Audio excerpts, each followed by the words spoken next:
I remember in Kyiv, I was staying in, what was that? Krashatik Street, I guess it was. And Krashatik Street is like, 8 lanes of traffic, 6 lanes of traffic. And I remember I was standing there trying to get across the street, and there was like no way to get across the street. There was no crosswalk, there was no stoplights. Well, the stoplights was like 2 miles down the way. And I could not figure out how to get across the street. So this is a tip in those places, and I think it's in cold places too. You have to go downstairs. You have to go underground, and it goes under the street and comes up on the other side. And so hello and welcome to Darren's Travels. On this channel, I talk about traveling around the world if you're a guy by yourself, and if this is your first trip. And if this is your first trip overseas, here's 9 quirks about Europe, Central Europe, Eastern Europe, all the things that I've experienced over the years that will help you, I guess. Here's they are. The first quirk about Europe is basically when you sit down at a restaurant or a bar, they let you sit there for as long as you want. I've been in places where I've seen guys sit there with a cup of espresso this big with a glass of water and a little tiny cookie for 3 hours. And they won't bother you at all. In fact, if you ask for your check, too early, they'll ask you if there's something wrong, basically. So in Europe, they will let you sit at the restaurant for as long as you want. I've never seen anybody say you had to go like they do here in America. The second thing is that you might have to pay to go to the bathroom. If you're at the mall or any type of public restroom that you want to use, you might have to pay like 25 cents, 50 cents, maybe even $1 to use the restroom. So make sure when you're overseas and you're in Europe, you have a little bit of small change for the restroom, because that is definitely a thing that happens more often than not in the mall. The restrooms in the mall you have to pay for.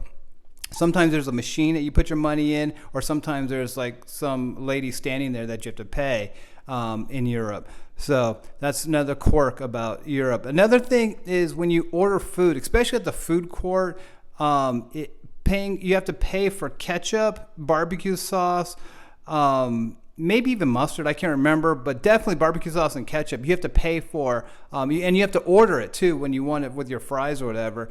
So remember that when you go overseas, and it's not a big deal. Everybody does this. And I think it's like 50 cents, maybe $1 for the ketchup.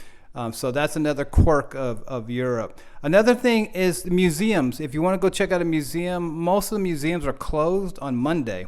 So kind of plan accordingly. And I've known that for a long time. But also, you might want to check online or maybe even call the museum if you really want to go somewhere. If it's really out of your way, you might want to call to make sure it's open on the day that you want to go, because there's not a lot, but every now and then there'll be like a student group or kids or whatever from school. They have the whole thing blocked off or whatever. It's like kind of their day. So you get to the museum and it's closed for the school thing or whatever. So that's happened to me a few times.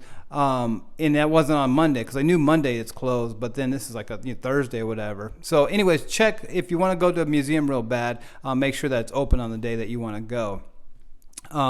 The second thing is another quirk is like the cathedrals that you go into and the churches that you go into. There's kind of a dress code.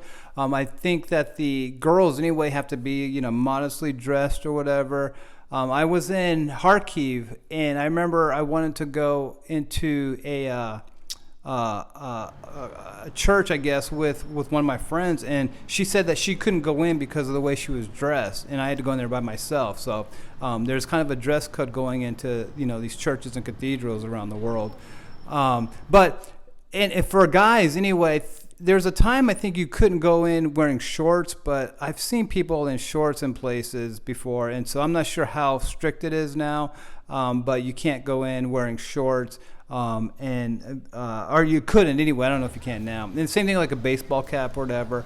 It was seen as kind of disrespectful back earlier. I don't know if it is now, but just remember that could be an issue, that you can't get into these churches and cathedrals in shorts when you're traveling around the world. Another thing that was weird to me at least 10 years ago, it may not be as crazy now, but in Europe, in Eastern Europe and Central Europe, the Wi-Fi was 1,000 times better than it is here in America. And you could get it anywhere. You could get it sitting in the middle of the park. You could get Wi-Fi. You could get it no matter where you were in Europe. You could get Wi-Fi. Now I don't know if it's better now here. I don't think so. I think it's still the Wi-Fi coverage is much better in Europe than it is here in America, especially Estonia. Estonia, that's what they're known for. They're known for having good Wi-Fi, and they definitely do.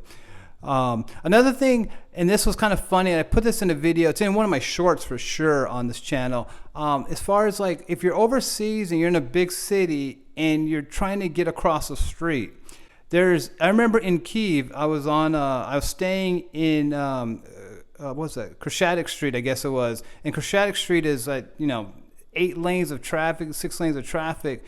And I remember I was standing there trying to get across the street, and there was like no way to get across the street. There was no crosswalk. There was no stoplights. Well, the stoplights was like 2 miles down the way.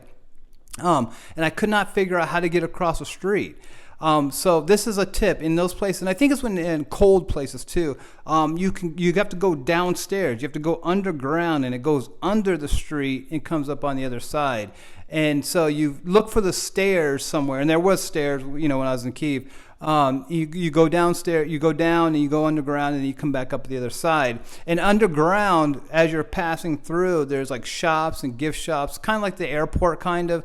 And so it's like there's a whole like shopping center type deal down underground as you're going to these places. And like I said, it seems like it's a place where it gets cold maybe, but then it's also for convenience because like I said, these streets is probably much safer to cross underground or whatever. And like I said, the way I just described it, that was like one stairs went around up and back over. But you can be in a situation where you have like a 4-way stops intersection or whatever, and you go downstairs and there's like 6 different exits. There's 6 different stairs going out trying to get away, and so it's really easy to get lost and confused. But again, just keep that in mind. If you're somewhere and you're trying to get across the street on foot, you can look for the way to go underground. That's the tip right there. Finally, and I think I mentioned this in the thing about money and cash and getting petty cash, whatever. People in Europe don't like to give small change. Like I said, if you buy something that costs $20 or $12 and you give them 20, they'll ask if you have smaller change or whatever, and they'll want 15. Like that. So again, and I don't know why, but always have close to the correct change if you can when you buy stuff. And then finally, the last quirk of Europe is kind of what I've said a couple times before, is that whenever you get money and whenever you pay for something using your credit card, they're always going to ask you if you want to run your credit card in the local currency or in USD, in American dollars, whatever, or Western dollars.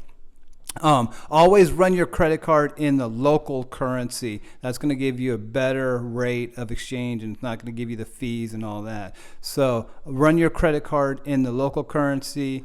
When you get money at the ATM, when it asks you if you want to get it in USD or if you want to get it in local currency, get it in the local currency. And so again, that's a quirk. That's something you'll never deal with when you're here in America, but the minute you get overseas, you'll be faced with that decision.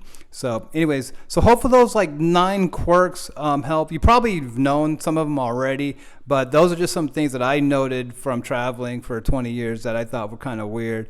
So anyways, hope that helps. Please like and subscribe, and I'll talk to you next time. Thanks. Bye.